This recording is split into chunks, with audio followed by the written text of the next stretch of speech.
Penicillin could not get the illness. Millions of pop listeners, you coming with me, feel it or not. You're gonna fear it like I showed you the spirit of God.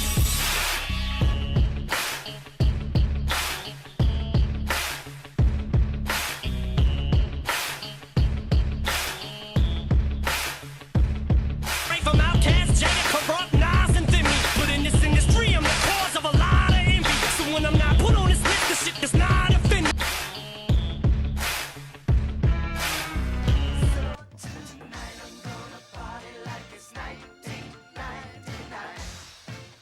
Tonight, he's rocked, he's shocked, and he's been telling us to party like it's 1999 for 17 years.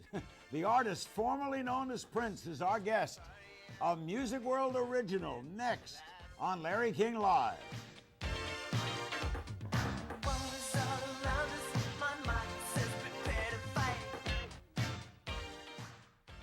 We're back in New York tonight. Never know where we are. This is our Millennium Month on Larry King Live. Tomorrow night, a tribute to Frank Sinatra. He would have been 84 years old this Sunday. We'll replay an interview tomorrow. And among the guests next week will be Ted Turner and Peter Jennings and Jim Carrey and President Gerald Ford and President Bill Clinton. That's all next week. It's a great pleasure to have with us tonight the artist formerly known as Prince. His first album in 3 years has just been released. It's called Rave Unto, The Joy Fantastic. There you see the cover of the CD. And for the artist, the obvious first question is, why 3 years? Well, there's a few things I wanted to get out of my system, mainly the Crystal Ball project, which was a reissue of a lot of the bootlegs that have been coming out all over the world. I'm probably one of the most bootlegged artists out there. I wanted to clean that up and get the real good mixes out and let people hear what they're really supposed to sound like, if ever given the chance to complete them. So that's the reason for this space of time. Yeah, we did a couple other projects. I was working with Shaka Khan. I did an album with her, Larry Graham. She's terrific. Yeah, she is. What can an artist do about bootlegging? The best thing you can do is go back and get those mixes again, and fix them up the way you always saw them completed, and then reissue them. Does the listener know if they buy one of these in Germany that this isn't what you intended? A lot of my so-called fans do, and they actually thrive off the fact that it's stolen property. You would admit yourself an unusual personality. Depends. I mean, well, let's say you're different. As compared to what? As compared to most people in, let's say, show business, you're an unusual person. Most people don't get famous with one name and then change it, right? Would you say? What's the story of that, by the way? Well, I had searched deep within my heart and spirit, and I wanted to make a change and move to a new plateau in my life. And one of the ways in which I did that was to change my name. It sort of divorced me from the past and all the hang-ups that go along with it. I was, as it's been well chronicled, in deep dispute with my record label. And which is Warner Brothers, right? Yeah. Which owns this network, I might add. Just oh, they do? Yeah, well.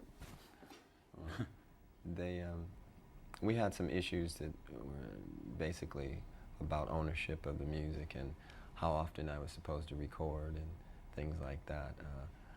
We got along otherwise. We just had came to head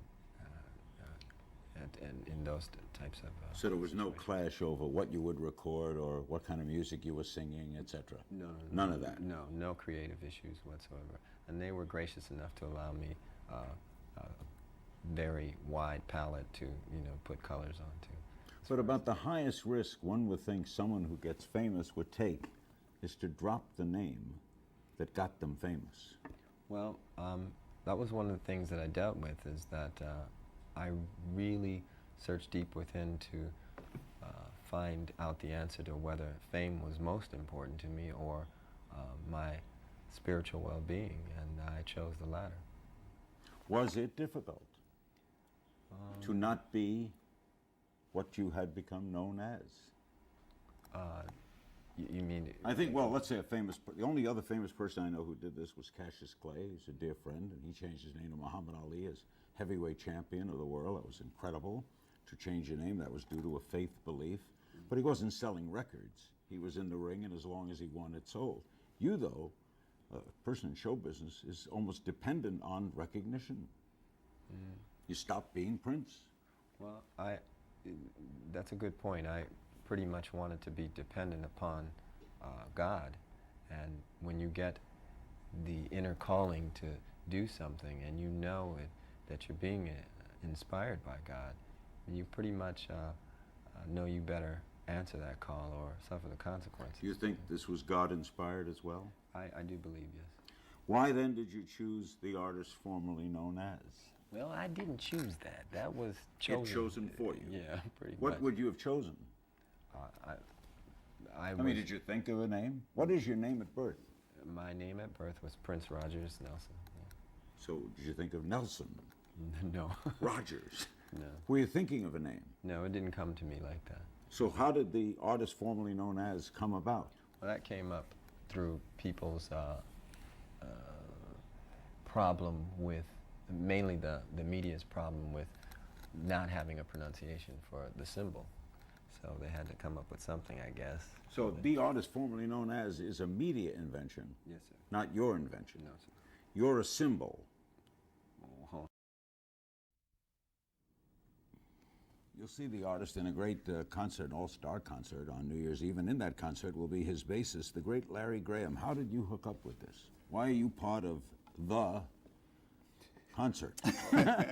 We got a new name. Wait a minute now. Come on, man. What else? What are we going to call it? Here go to media again, man. I don't know. Okay, what you name it. Tune in for what? How did you hook up? Raven to the Joy 2000. How did you hook up with him? Well, actually, just let me say something right quick before we get into that. Thank you for having me on the show, and I've watched many of your shows, and I think you're a great person. And the picture you just showed me, your little baby, was just blew me away. Congratulations on that. Little chance. And, You like him too. Yeah. But thanks for having me here. I've watched many of your shows, and I think you're wonderful. And How did you I hook thought up? about, what am I going to wear?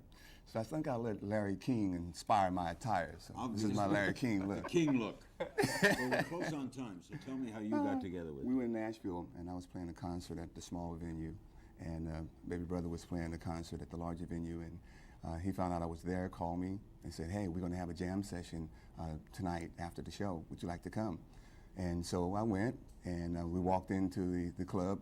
My wife reached in her purse and pulled out my fuzz pedal and my chords. And That's love right there. it hooked me up, and that was the first time we got a chance to play together. And that night, we said everything that we never got a chance to say to each other over the years. We talked through our music. And when that night was finished, I knew so much more about him, and he knew so much more about me, and we connected from then on. And after that, you know, he said, well, I'm going to be going on tour. Would you join me? And we did one show, then another show, then another show. And How important is the bass? Oh, man. The bass is, that's it. It's B-A-S-E, not B-A-S-S. That's a fish. B-A-S-E. Yeah, good point. How good is he? No, it's, man, he's taught me so much about respecting one another, musicians listening to one another, and just the sound of his bass it's undeniable. How good? What do you put in the jacket? You're cold, huh? Yeah, it's cold. Yeah, we might tell the audience. yeah, it's freezing in here. This is above and beyond. It's Purple Heart Night. I don't want my voice to start shaking and Forget folks think Purple. I'm nervous. Forget Purple. We're almost out of time. How great is he? Well, I tell you this, the greatest musician that I've worked with, because I've worked with other musicians that were great, but they didn't allow me to really have the freedom that I needed to be able to give them all that I could give them. With Baby Brother, he allows me the freedom to give all that I can give, and as a result, what we're doing now, when you hear it, you can see that it's coming from the heart, which is why we're touching hearts. Unselfish. Totally unselfish. Great pleasure meeting you. Thank I'm you. honored. And wait a let's show you this ring, folks. Put the ring up there. Look at that ring. It says Graham. That's in case I forget my name. You And know? those are diamonds, I would imagine. And thank you, little brother. All right. Baby brother. Baby brother. We hope you enjoyed tonight's edition of Larry King Live. We certainly did. Thanks for joining us. We're going to leave you with a nice shot here. Watch. War is all around us, my mind's just prepared to fight.